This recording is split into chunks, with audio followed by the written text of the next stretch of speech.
mereka punya kekhawatiran gitu ya terkait dengan trauma yang mereka miliki ketika menjadi korban kekerasan seksual. Ya. Karena memang kekerasan seksual salah satu bentuk kejadian trauma psikologis yang memang impactnya sangat mendalam di semua aspek kehidupan seorang yang mengalaminya.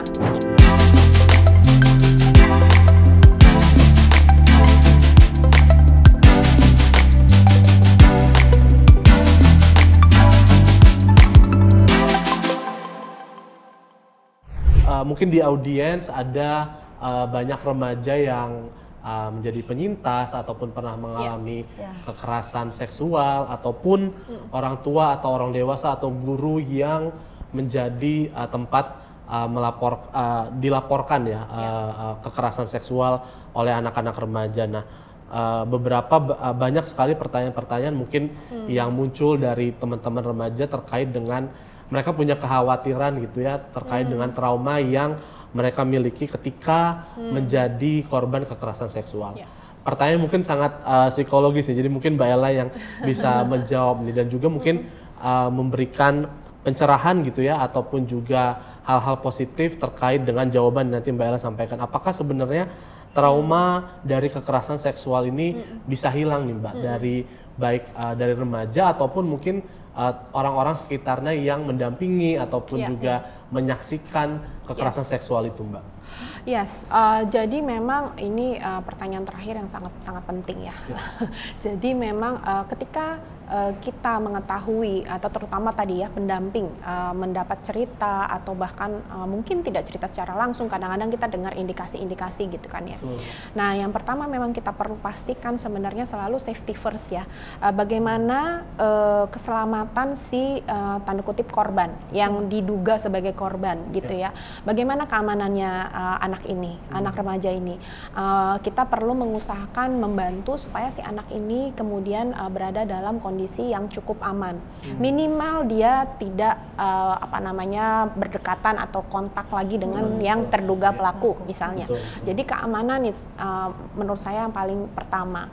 Sebelum kita tahu kejadiannya apa, bagaimana, dan seterusnya. Jadi coba direm dulu tuh rasa-rasa kepo-keponya gitu ya, pengen tahu tentang kronologis dan segala macam itu direm dulu karena we have to think tentang si keselamatan anaknya dulu gitu kan ya.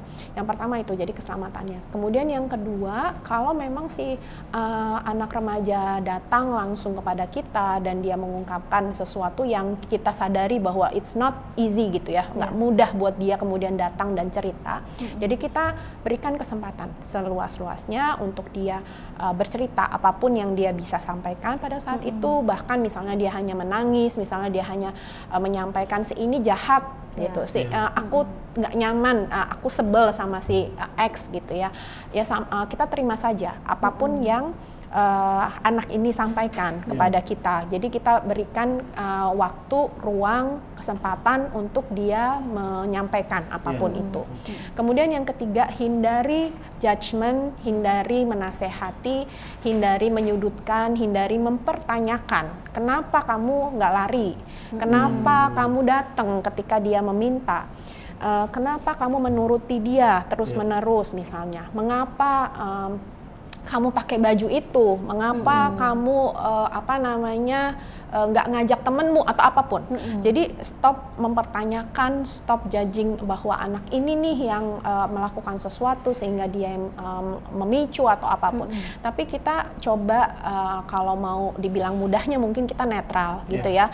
Netral dalam arti tentu saja kita punya perspektif untuk melindungi anak ini gitu ya, karena dia sampai kepada kita untuk menceritakan sesuatu yang sulit, tapi kita coba netral itu dalam arti kita menerima apapun perspektifnya dia, kondisinya dia, dan kita mencoba untuk lebih jauh lagi jika kita bisa kita berempati dengan dia. Tapi if you cannot kita rasanya masih sulit untuk berempati, untuk menyampaikan ini membingungkan karena biasanya seperti yang tadi Ray singgung, suatu kejadian kekerasan seksual tidak hanya berdampak kepada si individu yang mengalami langsung, tapi tentu saja itu ripple effect gitu ya, berefek ke lingkungan sekitarnya. Bahkan kita mendengar saja, makanya selalu tadi yang Mbak Mala bilang, selalu kalau kita lihat ada kasus kekerasan seksual, bahkan hanya kita membaca saja di medsos atau di berita di online, kita rasanya langsung resisten, rasanya langsung bergidik, rasanya langsung aduh kacau banget apa segala macam. Karena memang kekerasan seksual salah satu bentuk traumatis psikologis, kejadian trauma psikologis yang memang impactnya sangat mendalam. Impactnya sangat mendalam karena itu sangat kompleks, melanggar semua aspek kemanusiaan begitu ya. Jadinya itu memang rasanya sangat devastating ya, sangat merusak, sangat bikin kita patah hati gitu ya istilah ininya. Jadi memang ketika seseorang remaja, apalagi remaja adalah tadi ya kita sadari bahwa masih dalam konteks anak, tergantung pada komunitas sekitarnya. Jadi kita perlu memberikan rasa aman dulu yang pertama, dengan tadi memberikan kesempatan dia bercerita. Jangan menciptakan kondisi lain yang membuat dia semakin rentan gitu ya. Jadi kalau dia sudah datang kepada kita, artinya ada sedikit trust yang dia rasakan kepada pendamping. Kemudian jika kita sudah tahu, oh masalahnya gambarannya kira-kira seperti ini, yang kita perlu tanyakan adalah kondisi kamu sekarang bagaimana? Adakah misalnya butuh bantuan apa? Apakah butuh bantuan medis? Apakah kamu butuh bantuan istirahat sejenak? Kita bisa bantu untuk immediate needs-nya, kebutuhan segeranya dia saat itu apa.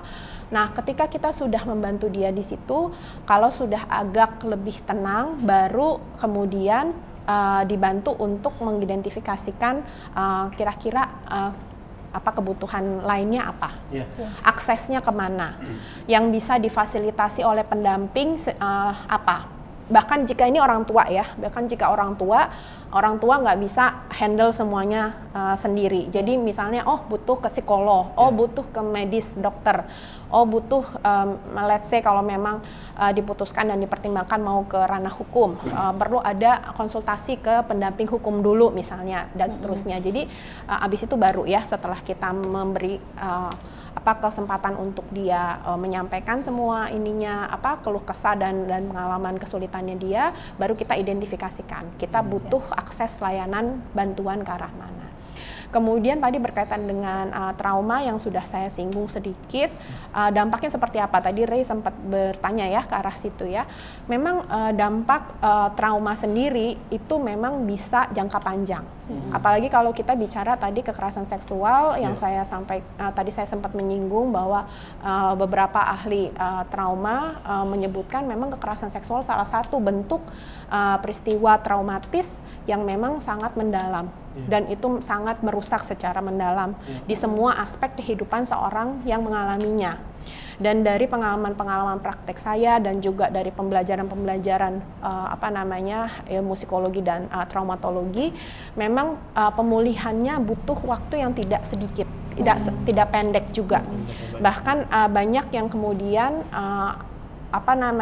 mengalaminya mungkin harus berproses seumur hidup, kita bisa bilang, karena itu bisa mengena ke semua aspek dalam diri seseorang, aspek pola pikirnya, aspek kondisi emosinya, aspek pribadinya, sikap-sikap, nilai-nilai yang ada di dalam dirinya dia, dan kemudian bagaimana dia memandang dunia sekitarnya, bagaimana dia berelasi dan seterusnya.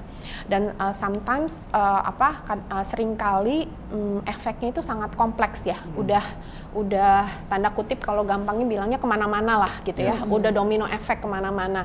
Apalagi kalau kemudian si penyintas ini tidak mendapatkan lingkungan bantuan yang cukup trustful, yang cukup membantu dia recovery gitu ya, pelan-pelan memulihkan kondisinya yang terpuruk dan segala macam.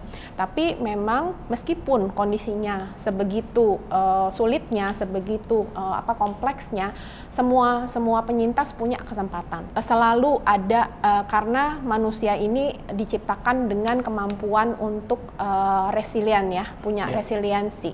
Kita punya kemampuan untuk bounce back, untuk bangkit kembali, punya daya tahan, daya juang. baik pada individu-individu yang mendapat bantuan secara profesional maupun tidak. Itu semuanya saya amati, semuanya punya kemampuan untuk mencari cara untuk surviving, untuk mencari cara bahwa saya bisa menjadi diri saya. Tapi tentu saja hal ini bisa menjadi harapan, namun juga bisa menjadi catatan khusus bahwa kalau kita sebagai penyintas ataupun kita mengenal yang merupakan penyintas, tentu akan sangat lebih konstruktif dan lebih positif gitu ya buat dia efeknya jika ditangani secara profesional. Jika dia berada dalam lingkungan, minimal ada lingkungan yang suportif untuk membantu gitu. Jadi saya rasa seperti itu. Jadi yang memang awal sekali ketika mengetahui, kita perlu bantu untuk dia menyadari, oke, saya punya safe space, saya punya orang-orang yang bisa saya andalkan, dan saya dibantu untuk memfasilitasi tadi ya ke akses-akses yang dibutuhkan. Terima kasih banyak Mbak Ella sudah menjelaskan. Saya juga belajar banyak banget dari penjelasan Mbak Ella yang tidak hanya menyampaikan bagaimana trauma itu pertama di sisi negatifnya ya, dalam hal ini kekerasan seksual dampaknya sangat luar biasa Mbak ya, dampak negatifnya sangat luar biasa, bahkan pemulihan ataupun traumanya bisa seumur hidup tadi yang Mbak Ella sampaikan, dan juga bagaimana penyintas sebenarnya tetap juga punya kesempatan untuk survive, untuk bertahan hidup, dan juga punya kesempatan karena setiap manusia juga punya resilience tersendiri Mbak ya. Tetapi Mbak Ella juga menambahkan bagaimana kita bisa merespon ketika kita dilaporkan, maksudnya ketika kita menjadi tempat yang dilaporkan oleh korban atau penyintas ketika terjadi kekerasan gitu ya, misalnya menciptakan ruang aman, tidak melakukan judgement, tidak menyudutkan, dan bersikap netral gitu dengan kejadian-kejadiannya. Terima kasih banyak Mbak Ella dan Mbak Mala kesempatannya. Ini bincang-bincang menurut saya sangat insightful dan membawa banyak manfaat kepada kita semua ya, kepada teman-teman yang menyaksikan bincang-bincang ini, dan juga mungkin kepada orang tua, orang dewasa, guru yang juga mungkin menyaksikannya gitu ya. Dan saya harap juga manfaat yang saya dapatkan juga teman-teman audiens dapatkan. Mungkin teman-teman kalau ada komentar seberapa bermanfaat bincang-bincang ini, silakan tulis di kolom komentar, dan harapannya mungkin kalau ada topik-topik lainnya menurut teman-teman dari perbincangan ini yang mau dikulik lebih lanjut, silakan juga dapat tuliskan di kolom komentar. Harapan kami sebenarnya dari Rutgers Indonesia juga mencoba untuk mencegah adanya kasus-kasus kekerasan seksual, kasus-kasus kekerasan berbasis gender dan seksual, khususnya yang terjadi kepada remaja dan juga orang muda, sehingga tidak terjadi lagi, dan juga lebih minim atau bahkan nol kasus-kasus kekerasan seksual di komunitas ya, yang pastinya PR-nya banyak banget. Tadi kita sudah banyak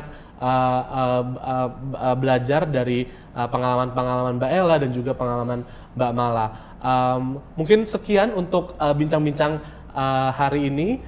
Semoga karena kita tadi membicarakan terkait dengan Hari Kesehatan Seksual Sedunia, semoga remaja-remaja, orang muda di sekitar kita di dunia gitu ya memiliki kesempatan untuk dapat memenuhi hak kesehatan seksual mereka dan terhindar dari kasus-kasus kekerasan seksual.